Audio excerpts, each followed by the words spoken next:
आई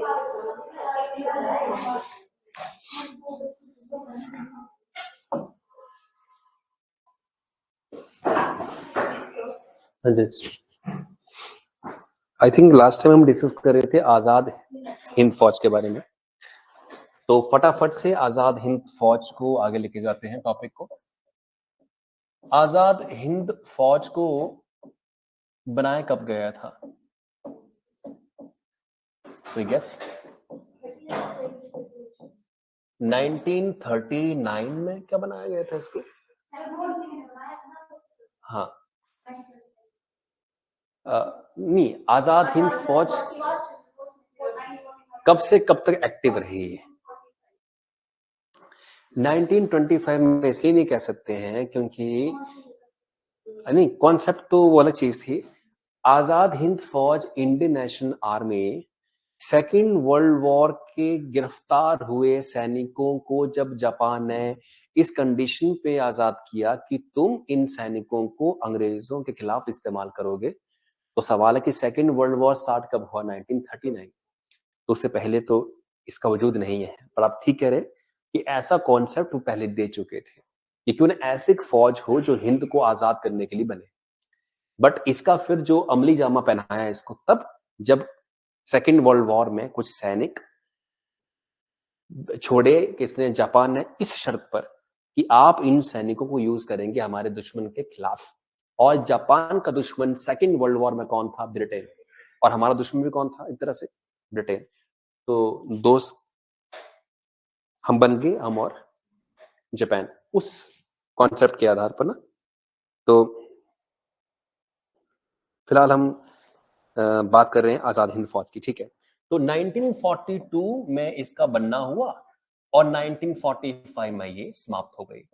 ये मैंने last time कहा था क्योंकि सेकेंड वर्ल्ड वॉर के समाप्ति के बाद ये भी समाप्त हो गई, क्योंकि सेकेंड वर्ल्ड वॉर 1945 का टाइम जब सुभाष चंद्र बोस की रहस्यमय तरीकों से मौत हो गई। कि वो कहाँ उनकी डेथ एग्जैक्टली हुई, नोबडी नोज दैट।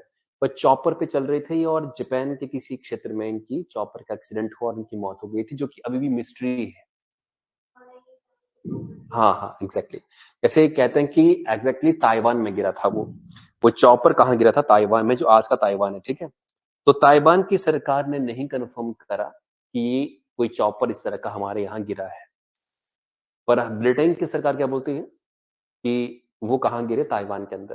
ताइवान की सरकार बोल रही है हमारे यहाँ नहीं गिरा। तो फिर इसका प्रूफ नहीं दे पाए हैं। रहस्यमय इसलिए क्योंकि कोई जानता नहीं फिलहाल कि एग्जैक्टली इनके मौत के रीजन क्या थे। तो फिलहाल कुछ नहीं कह सकते। कई लोग ये ऐसा कहते हैं कि नेहरू ने इनको किया था, मगर देखो ये तो ब्लेम गेम होती है। अगर हमारे पास प्रूफ नहीं है कि उनकी मौत कैसे हुई, तो फिर हम इल्जाम तो आसानी से लगा सकते हैं किसी के ऊपर। फिलहाल नेहरू क्योंकि कॉम्पिटिटर थे नेहरू के, वो तो नेहरू ने उनको मरवाया होगा, ऐसा कोई प्रूफ, कोई एविडेंस इस तरह का नहीं है। अगर हो भी तो जो ब्लेम करती हैं सरकारें, वो अपनी सरकार के पास कितना धन और पैसा होता है, वो लगाकर रिसर्च करवा सकते हैं, प्रूफ निकलवा सकते हैं कि कैसी उनकी डेथ हुई थी, किस तरह से मौत उनकी हुई थी। आपको मैंने 2-3 बातें और कही थी। यहाँ कहा था आजाद, सॉरी, मोहन सिंह ने ये बनाई थी सेना, आर्मी, है ना। तो मोहन सिंह क्या थे? एक कप्तान थे भारतीय आर्मी में। जब ब्रिटेन की आर्मी थी ना उस समय पे भारत में, तो ब्रिटेन आर्मी के कप्तान थे वो। तो कितने सैनिक थे? लगभग 40,000, 42,000। तो 42,000 सैनिक जो सेकेंड वर्ल्ड वॉर में जापान ने कैप्चर किए, और ये बनी थी सेना कहां पे? सिंगापुर के अंदर। क्या कोई 3-4 बातें याद हुई हैं? तो सिंगापुर के अंदर आजाद हिंद फौज बनाई किसने? कैप्टन मोहन सिंह ने। तो लोग कैसे आए उसके अंदर? सेकेंड वर्ल्ड वॉर में ब्रिटेन आर्मी में भारत से जो सैनिक भर्ती हुए थे वो जापान ने कैप्चर किए, और मोहन सिंह ने जापान की सरकार से रिक्वेस्ट किया कि आप इन भारतीय सैनिकों को छोड़ दें, तो हम यही सैनिक को लेकर अंग्रेजों, जो आपका दुश्मन है, उसके खिलाफ हम काम करेंगे। तो उस आइडिया पे ही छोड़े गए थे ये सैनिक। अब इसके बाद आजाद हिंद फौज में एक तरह से न्यू चैप्टर बन के आते हैं सुभाष चंद्र बोस। ये सेना बनाई गई थी मोहन सिंह के द्वारा, मगर जो बड़ी हस्ती इसमें एनरोल हुई उनका नाम था सुभाष चंद्र बोस। तो आजाद हिंद फौज में सुभाष चंद्र बोस का नाम ना लिया जाए तो ये फौज ही अधूरी है या फिर इनकम्प्लीट है। ऐसा कहा जाता है कि अगर इनकी मौत नहीं होती तो पीएम पद के बड़े दावेदार यही होते। पर उसके बेसिस पे आप ये नहीं कह सकते कि नेहरू ने उनको मरवाया होगा, ये तो फिर तुक्केबाजी है। और कभी भी हमें ऐसे तुक्के लगाने से बचना चाहिए। एक पढ़ लिखे और अनपढ़ आदमी में यही तो फर्क होता है कि अनपढ़ आदमी बिना जाने पूछे किसी पे भी इल्जाम लगाना शुरू कर देता है। पढ़ लिखा आदमी हमेशा एविडेंस ढूंढता है, तलाश करता है तथ्यों को, फिर जाके टिप्पणी वो करता है। सुभाष चंद्र बोस की हम बात करें, इनका जन्म होता है कटक में, जो आज किस स्टेट में है? उड़ीसा के अंदर। तब वो बंगाल प्रोविंस था, बंगाल का प्रांत था, कलकत्ता का प्रांत था।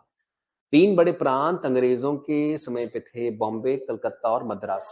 तो तब कलकत्ता सारा था, मगर आज की डेट में कलकत्ता आता है वेस्ट बंगाल के अंदर, और जो उनका जन्म स्थान है कटक, वो उड़ीसा में आता है आज की डेट में। इनकी बात की जाए तो हम फटाफट से ऐसा लिखते हैं कुछ। 1919 में आप जानते हैं ये क्या बन गए थे? आईसीएस। जैसे आज आईएएस होता ना, वैसे आईसीएस, इंडियन सिविल सर्वेंट। 1919 में। आज की डेट में आप में से कोई भी आईएएस या एचएएस भी बन जाए तो आप कभी नहीं सोचेंगे कि कोई हम रिजाइन कर दें और फिर किसी पॉलिटिक्स में। और आज वैसे कई लोग हैं आज डेट में आईएएस आईपीएस हैं जो रिजाइन कर रहे हैं और पॉलिटिक्स में आ रहे हैं। बट आज वो पॉलिटिक्स में क्यों आ रहे हैं? क्योंकि आज उनको लगता है कि पॉलिटिक्स में उनका फ्यूचर है। पर तब आजादी की लड़ाई लड़ रहे थे लोग, तो उसमें जॉब छोड़ के आना मीन्स बड़ी बात थी। ये कोई नहीं जानता था कि कब जाके भारत आजाद होगा। आज फैक्ट बात है, ऐसे कई आईएएस आईपीएस हैं जिनकी जॉब अभी 5 साल बची हुई है। वो रिजाइन देते हैं और बीजेपी कांग्रेस ज्वाइन कर लेते हैं, और ज्वाइन करते ही बन जाते हैं एमएलए एंड देन मंत्री। तो उनके लिए तो लॉन्चिंग पैड है पॉलिटिक्स आना। इनके लिए पॉलिटिक्स आना मीन्स देश सेवा।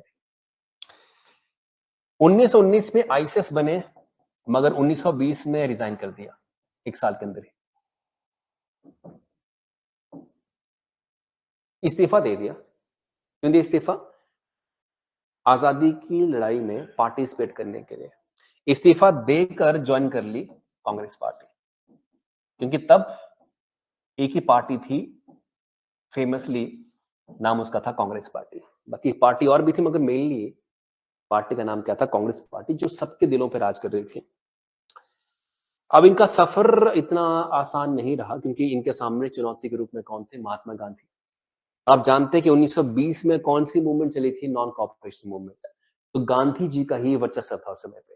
तो इनकी, और वैसे 1920 में गांधी के सामने सुभाष चंद्र बोस की कोई खास इमेज, तो छोटे बच्चे थे ना, ये 19 साल के थे, तो गांधी तो बड़ी हस्ती थी उस समय पे। गांधी के सामने फिलहाल चैलेंज इनका नहीं था। मगर आहिस्ता आहिस्ता जब 1930 का दौर गुजरा, 1932, 33, 34 वाला साल आया, तो इनका कद लगभग गांधी जैसा होना शुरू हो गया था, ऐसा लग रहा था। तो इसीलिए यही कारण है कि 1938 में ये क्या बन गए थे? अध्यक्ष मीन्स प्रेसिडेंट। किसके? तो इंडियन नेशनल कांग्रेस का सबसे बड़ा पद क्या होता है? अध्यक्ष का पद। तो ये अध्यक्ष बन गए 1930 में। लेटर ऑन हुए मगर बन तो गए। ये हरिपुर सेशन था कांग्रेस का, हरिपुर अधिवेशन था, बन गए थे। 1938 में बने, 1939 में दोबारा बन गए अध्यक्ष, अध्यक्ष इंडियन नेशनल कांग्रेस के। तब त्रिपुरी, TRIPURI, त्रिपुरी अधिवेशन था कांग्रेस का, त्रिपुरी जगह पे, तो वहां ये फिर बन गए। अब बैक टू बैक बन गए। और 1938 में फिर भी इतना चैलेंजिंग नहीं था, पर 1939 में पिताभी सित्तारमैया, जो कि गांधी जी के सपोर्ट से खड़े हुए थे, इनके और सुभाष चंद्र बोस के बीच में कंपटीशन हुआ अध्यक्ष पद के लिए। जीत किसकी हुई? सुभाष चंद्र बोस की। हार किसकी हुई? सिद्धारमैया की, जो कि गांधी जी के क्या थे? सपोर्टेड थे। तो इनकी हार मीन्स गांधी जी की हार सुभाष के सामने मानी जा रही थी। तो गांधी का कद अब कम हो रहा था, गांधी जी का कद 1939 में। पर इसके बाद गांधी जी और सुभाष चंद्र बोस के बीच में टसल्स बढ़ती चली गई, क्योंकि 1939 वाला साल ऐसे भी इंपॉर्टेंट है कि सेकेंड वर्ल्ड वॉर स्टार्ट हो गया था। और सेकेंड वर्ल्ड वॉर में गांधी जी अब भी किसके साथ थे? ब्रिटेन के साथ थे। उनका कहना था कि ब्रिटेन बेशक हम पे शासन कर रहा है, पर ब्रिटेन का जो गवर्नेंस का मॉडल है खराब नहीं है। इवन हमारे कॉन्स्टिट्यूशन में काफी बातें कहां से ली गई हैं? ब्रिटेन से ली गई है। मगर जो सुभाष चंद्र बोस थे, उनका झुकाव किस ओर था? जर्मनी और जापान की साइड था, वो जो पावर थी। और उन पावर्स का जो सिस्टम था वो तानाशाही सिस्टम था। रजवाड़े से खानदान से वो लोग आते थे, या तानाशाही खानदान से आते थे। जैसे हिटलर क्या था? तानाशाह था। तो उनका सिस्टम अपने अंदर का ठीक नहीं था। हिटलर ने तो अपने यहाँ ऑर्डर ऐसे भी दे दिए थे कि मेरी फोटो आपके हर घर में होनी चाहिए, आप उसकी पूजा करें। ऐसे हिटलर के ऑर्डर थे। तो हिटलर जैसा आदमी जीतेगा तो दुनिया में क्या आएगी? तानाशाही आएगी। ब्रिटेन जीतता युद्ध को तो ब्रिटेन वाले देश में क्या है? डेमोक्रेसी है। जनता अपना शासक खुद चुनती है ब्रिटेन में। पर हिटलर तो तानाशाही है, वही रहेगा जब तक जिंदा है वो। जो भी थे, तो सारी कुछ पॉइंट्स अब इसमें देख सकते हैं हम लोग। 1939 में जब हम इसमें लिखते हैं नेक्स्ट पॉइंट के अंदर, 1939 में जब हार होती है ना इसकी, पिताबी सीतारामैया की, तो इसे गांधी की हार माना जा रहा था। तो गांधी जी ने इस हार को अपने दिल पे ले लिया। एंड देन वो चाह रहे थे कि जो सुभाष चंद्र बोस का कद है मेरे सामने, उठे ना, उसे सप्रेस करना चाह रहे थे। तो उनके बीच में टसल्स काफी बढ़ गई। लिखिएगा, after the victory of Subhash Chandra Bose in 1939, 1939 में सुभाष चंद्र बोस की जीत के बाद, after the victory of Subhash Chandra Bose in 1939, comma, he was looking a challenge to Mahatma Gandhi. वो महात्मा गांधी के लिए चुनौती के रूप में दिख रहे थे। He was looking like a challenge to Mahatma Gandhi. वो महात्मा गांधी के लिए चुनौती दिख रहे थे, चुनौती चैलेंज के रूप में दिख रहे थे। लिखो ब्रैकेट में अब इसके आगे, महात्मा गांधी ब्रिटेन को सपोर्ट कर रहे थे। Mahatma Gandhi was supporting Britain, but Subhash Chandra Bose was supporting Germany, Japan. परंतु सुभाष चंद्र बोस जर्मनी और जापान को सपोर्ट कर रहे थे, या उनको जो भी है समर्थन दे रहे थे। गांधी का पॉइंट ऑफ व्यू क्या था? उनका पॉइंट ऑफ व्यू था कि ब्रिटेन बेशक हम पे शासन कर रहा है, मगर उसकी जो फिलॉसफी है वो डेमोक्रेसी की है। और हिटलर की फिलॉसफी कैसी है? तानाशाह की है। तो इसकी सपोर्ट हमें नहीं लेनी है। ब्रिटेन को हम यहां से भेजेंगे, ब्रिटेन से हम आजादी पाएंगे, मगर हिटलर की सपोर्ट से नहीं। मगर सुभाष चंद्र बोस कह रहे थे कि जर्मनी या जापान या जर्मनी से हिटलर अगर हमारी सपोर्ट करते हैं आजादी में, तो दिक्कत क्या है? एक बुरा आदमी अगर हमारी सपोर्ट करता है तो दिक्कत क्या है? क्योंकि अंततः हम आजादी पा लेंगे। और बोस को लग रहा था कि अभी आजादी ब्रिटेन से मिलने वाली नहीं है, और 20-30 साल लग जाएंगे। अगर जर्मनी की सपोर्ट लें, तुरंत 2-3 साल में ही आजादी मिल सकती है। तो ये नेहरू सॉरी बोस का ये अपना टारगेट था। इस बात पे काफी बहस हुई, एंड देन उन्होंने कांग्रेस पार्टी को छोड़ दिया था। तो लिखिएगा, the arguments was taking place between Gandhi and Bose. Gandhi ji और बोस के बीच में आर्ग्यूमेंट्स क्या होती हैं? हाँ जी, डिस्कशन होता है, बातचीत। आर्ग्यूमेंट होती है, मतभेद हो रहे थे। हाँ, विचारों के मतभेद। तो गांधी और सुभाष चंद्र बोस के बीच में विचारों के मतभेद पैदा हो रहे थे। The arguments were generating between the Mahatma Gandhi and Subhash Chandra Bose, जिस कारण से सुभाष चंद्र बोस ने कांग्रेस पार्टी से इस्तीफा दे दिया, because of which Subhash Chandra Bose resigned from the Congress party. जिस कारण से सुभाष चंद्र बोस ने कांग्रेस पार्टी से इस्तीफा दे दिया। कब? 1939 में। और इस्तीफा देने के बाद उन्होंने एक पार्टी बनाई, नाम उसका फॉरवर्ड ब्लॉक था। आफ्टर गिविंग रेजिग्नेशन, रिजाइन इस्तीफा देने के बाद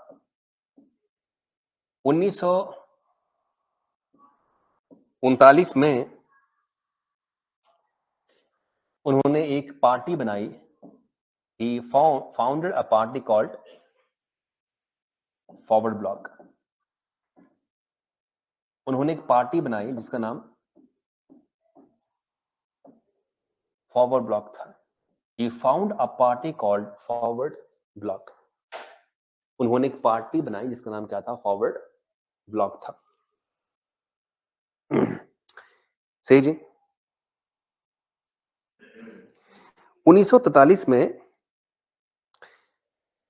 जापान से इनको सपोर्ट मिली कि हम भारत को आजाद करवाएंगे और हमारा भारत पे कब्जा करने का कोई मोटिव नहीं है। ये उन्होंने जो है वो जापान से कंफर्म करवा लिया। और जब जापान ने कंफर्म कर दिया कि हम आपको आजाद करेंगे और आपकी भूमि पर हमारी नजर नहीं है, तो फिर उन्होंने देश के लोगों को इकट्ठा किया और कहा कि आप जापान की सपोर्ट करो। और एक नारा दिया था, तुम मुझे खून दो मैं तुम्हें। ये नारा तब दिया था उन्होंने। तो लिखिएगा नेक्स्ट पॉइंट में। इन 1933 1943 में इन 1943 में सुभाष चंद्र बोस को जापान की ओर से मदद मिली। Subhash Chandra Bose got support from Japan that Japan will make India free, कि जापान भारत को आजादी मुहैया करवाएगा और जापान का भारत पर कब्जा करने का कोई इरादा नहीं है। And there is no territorial ambition of Japan. And there is no territorial ambitions of Japan. माने जापान का भारत पे कब्जा करने का कोई प्लान भी नहीं है। There is no territorial ambition of Japan for India.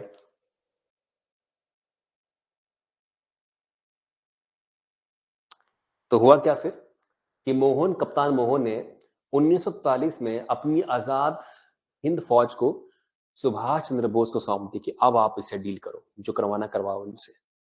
तो लिखिएगा नेक्स्ट पॉइंट में।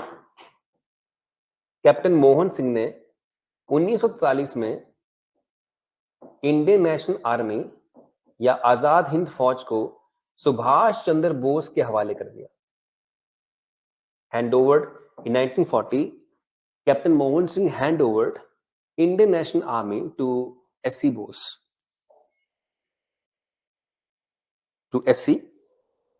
Bose. सुभाष चंद्र बोस के हवाले कर दिया। तो लिखिए ब्रैकेट में, इस मूवमेंट के समय, in this movement Subhash Chandra Bose gave a slogan. इस आंदोलन में सुभाष चंद्र बोस ने एक नारा दिया, तुम मुझे खून दो मैं तुम्हें आजादी दूंगा। तुम मुझे खून दो मैं तुम्हें आजादी दूंगा। तो अब सीरियसली क्या चाह रहे थे बोस चाह रहे थे कि क्या मिले? लोगों की सपोर्ट लड़ने के लिए जापान की ओर से। ब्रिटेन को डिफीट करेंगे यहां पे और हमें आजादी देकर जापान यहां से चला जाएगा। तो इस इंडियन नेशनल आर्मी में सुभाष चंद्र बोस ने सुधार किया और 4 बनाए रेजिमेंट। सुभाष चंद्र बोस ने 4 रेजिमेंट का निर्माण किया। सुभाष चंद्र बोस ने 4 बनाए रेजिमेंट। एक था नेहरू रेजिमेंट। अगर सुभाष चंद्र बोस के दिल में नेहरू के लिए कुछ बुरा होता तो क्यों बनाते नेहरू रेजिमेंट? दूसरा था गांधी रेजिमेंट। अगर उनके दिल में गांधी के लिए नफरत होती तो क्यों बनाते गांधी रेजिमेंट को? है कि नहीं है? ये नफरत छोटे लोगों की बात है, बड़े लोग इतना दिल में माइंड कोई माइंड नहीं करते, काफी बात है। ये था सुभाष रेजिमेंट। और चौथा था झांसी रेजिमेंट। तो झांसी रेजिमेंट में लड़कियां होंगी, नेहरू, गांधी, सुभाष और झांसी रेजिमेंट, 4 बनाए थे रेजिमेंट। अब इनके बारे में कुछ कुछ बातें हम कल भी डिस्कस करेंगे और ये वाले सेक्शन को लगभग हम कल निपटा देंगे। कल बाकी बात करते हैं।